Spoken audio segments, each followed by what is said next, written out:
Существует такая очень недооцененная, с моей точки зрения, тема и очень недооцененная техника для того, чтобы довольно быстро и просто перепрограммировать свои мозги, перепрограммировать свою психику, перенастроить свою психику, свой мозг на то, чтобы получать то, что ты хочешь, на нужный тебе результат.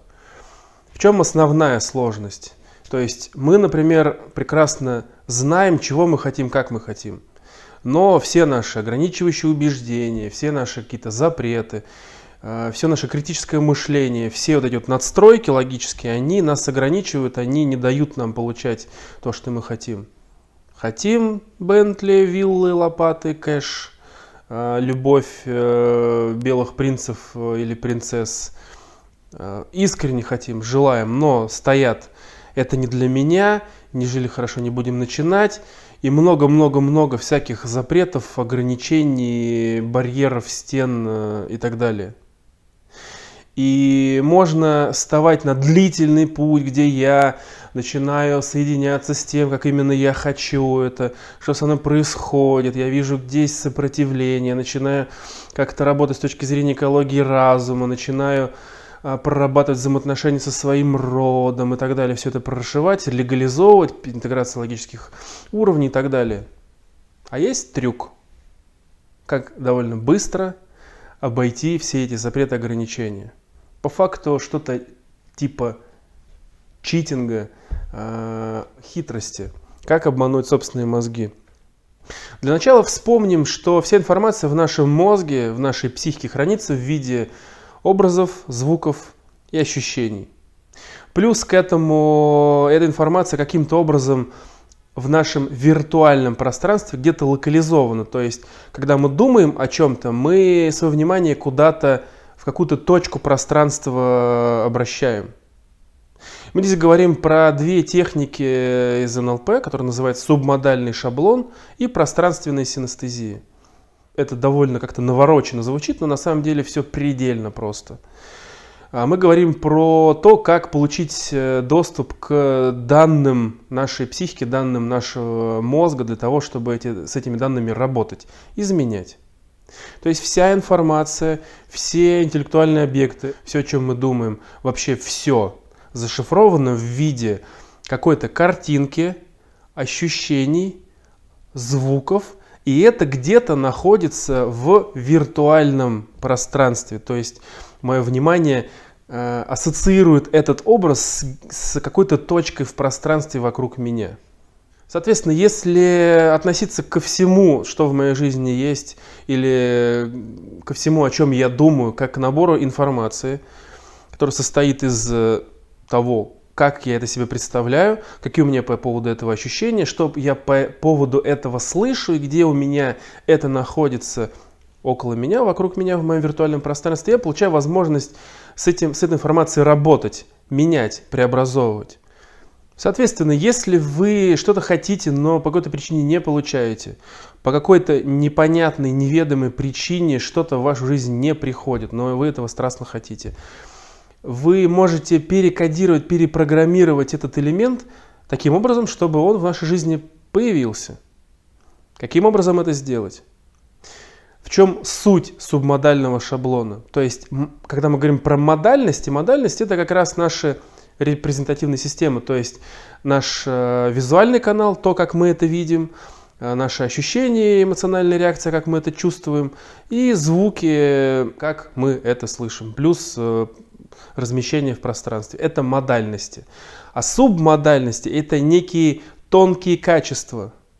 То есть, например, субмодальность визуальной репрезентативной системы, то есть субмодальность образов, это, например, насколько ярко я себе представляю это, в 3D или в 2D, какие цвета, какая цветовая гамма, какая контрастность. То есть это некие тонкие, более тонкие характеристики. Если мы говорим про ощущения, какие это ощущения? Мне приятно, мне холодно, мне тепло, мне щекотно, какие-либо другие тонкие настройки ощущений.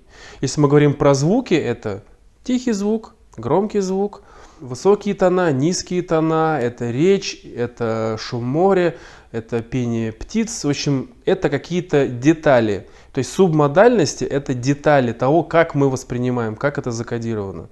Ну и плюс, где я это вижу. Соответственно, все вещи в нашей жизни, которые у нас есть или нет, но мы хотели бы, чтобы они были, таким образом закодированы. И от того, как именно они запрограммированы в вашей психике, зависит, есть они у вас или нет. Соответственно, что делать? Для начала нам нужно списать так называемый субмодальный шаблон с 3 вещей. Нам нужно записать 3 субмодальных шаблона. Для начала нам нужно списать субмодальный шаблон, то есть то, как наш мозг кодирует эту информацию, эту вещь, с тех вещей, которые в нашей жизни уже есть, и мы этому рады.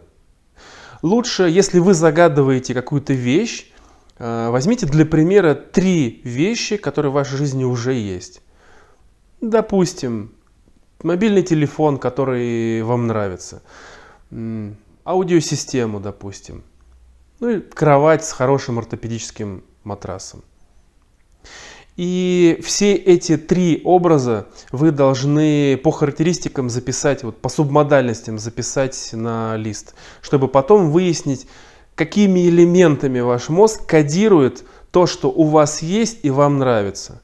Чтобы потом под эту инструкцию подводить уже то, что вы хотите в вашу жизнь привлечь или получить. То есть прям пишите. Первое. Берем, например, визуальную репрезентативную систему, то, как вы это видите. Например, представь телефон свой. Куда твое внимание уходит, когда ты его представляешь? Где эта картинка?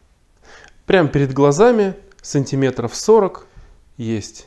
Это то, где находится. Прям записываем. Я это вижу. Прямо перед глазами, 40 сантиметров от лица. Это пример.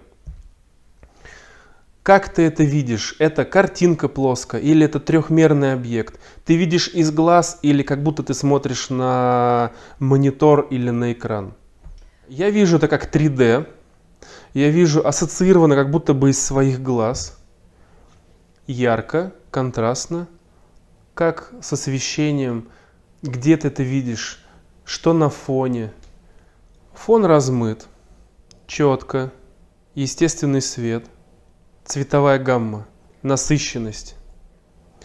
Соответственно, с этого элемента мы списали полный субмодальный шаблон. Прям записывайте, где находится, как выглядит, ассоциировано или диссоциировано, трехмерное или плоское, ярко или тускло.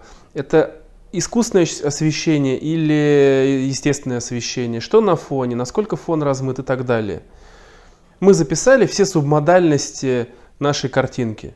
Теперь мы должны записать все субмодальности наших ощущений.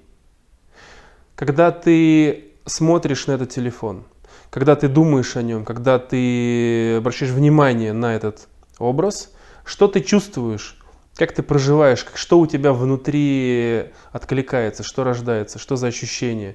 Это могут быть эмоциональные ощущения, эмоции. Это могут быть физические ощущения. Это спокойная радость, получение удовольствия. Как ты это в теле чувствуешь? Я чувствую в руке пластик, в груди и в животе какие-то мягкие, теплые ощущения. Ну и так далее. То есть мы записываем все субмодальности теперь наших ощущений, наших тактильных ощущений. Все, что приходит. То есть данный пример очень такой упрощенный. Вы записываете все качества, все субмодальности, все характеристики, все детали.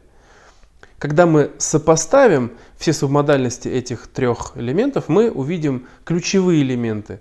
Какими элементами кодируется то, что у нас уже есть, и мы от этого получаем удовольствие. Поэтому записывайте все, что приходит. Поехали дальше. Звуки. Что ты слышишь, когда ты думаешь про телефон, когда ты держишь его в руках, когда твое внимание направлено на телефон? То есть звук есть. Я слышу ветер, и я слышу шум города, очень тихо. Если бы были какие-то еще звуки, мы бы их сюда записали. Поэтому в данном примере это все. Соответственно, мы получили полный субмодальный шаблон, относящийся к телефону.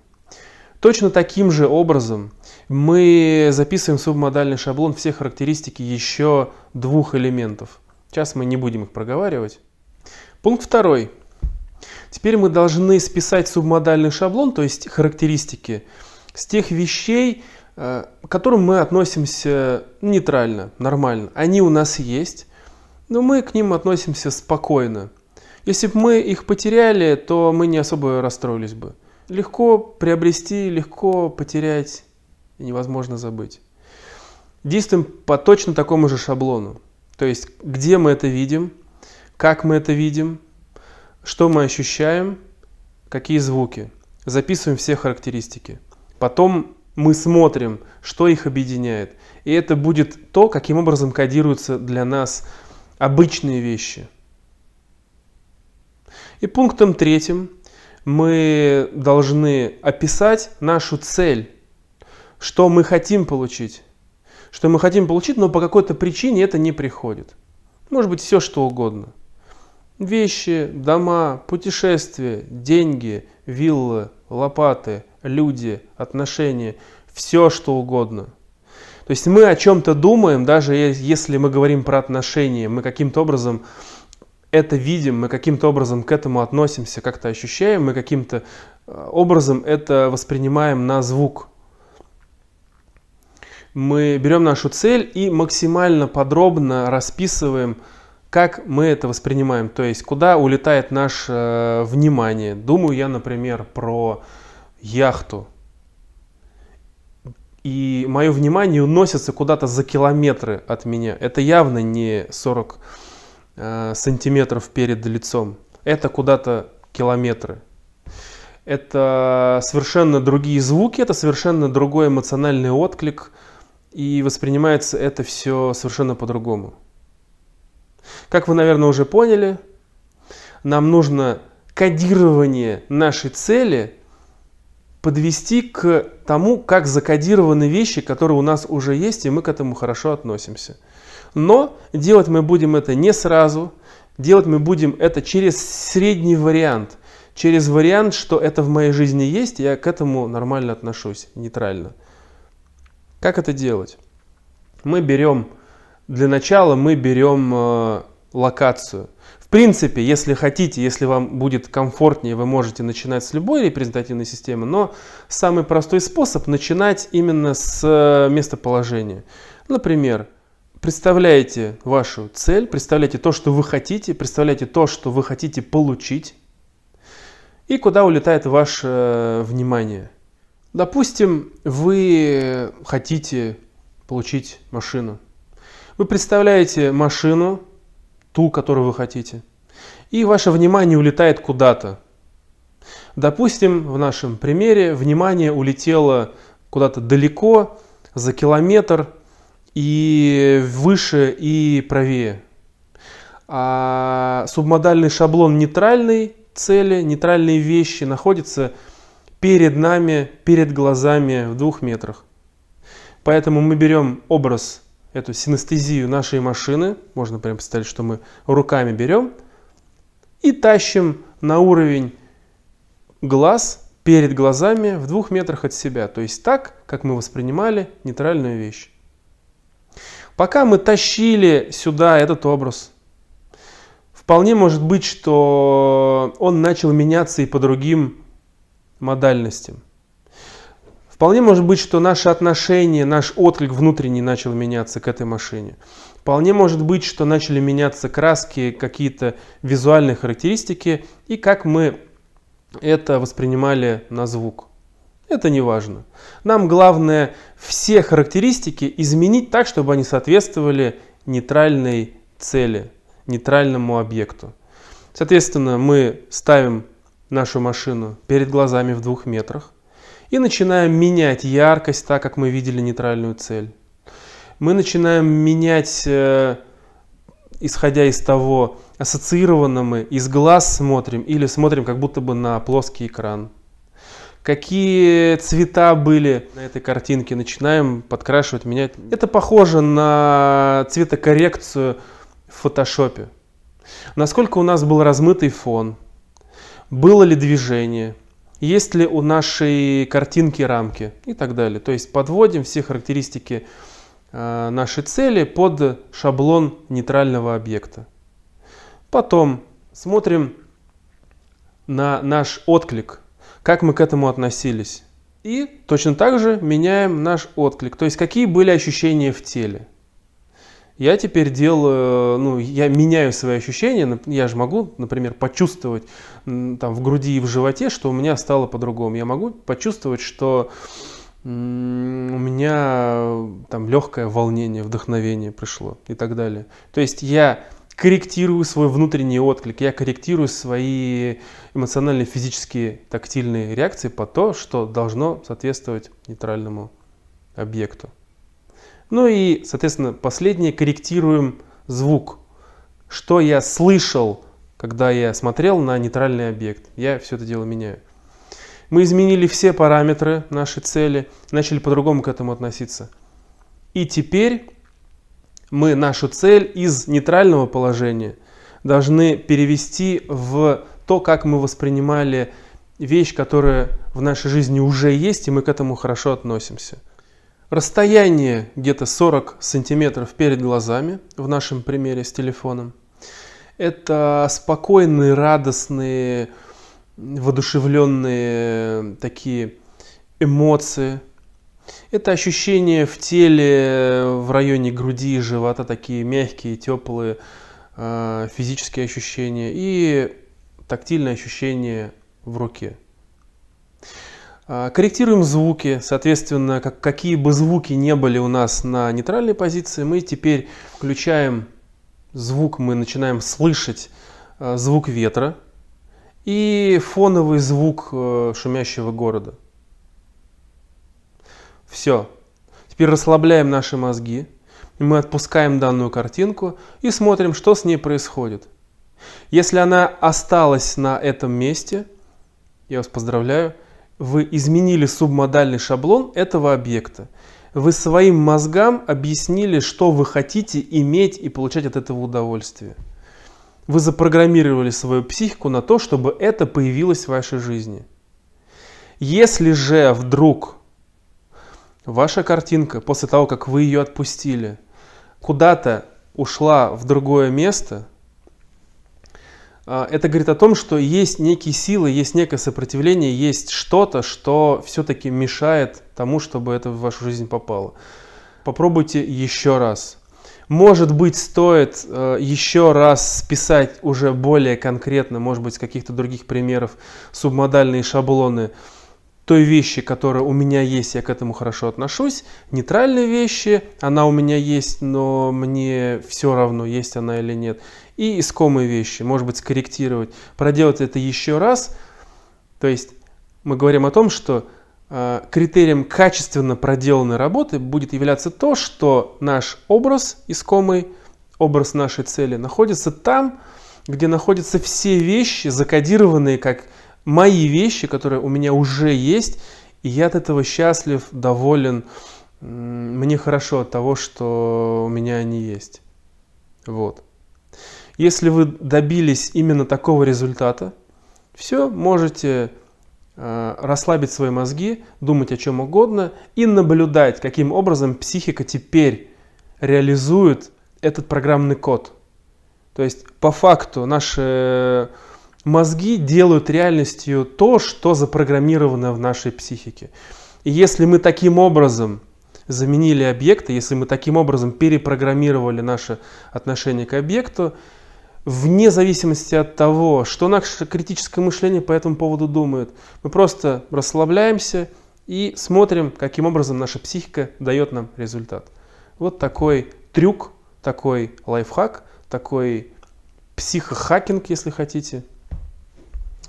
Пробуйте. Если у вас будет какой-то интересный опыт, можете поделиться вашим опытом в комментариях. С вами был Антон Махновский. До новых встреч.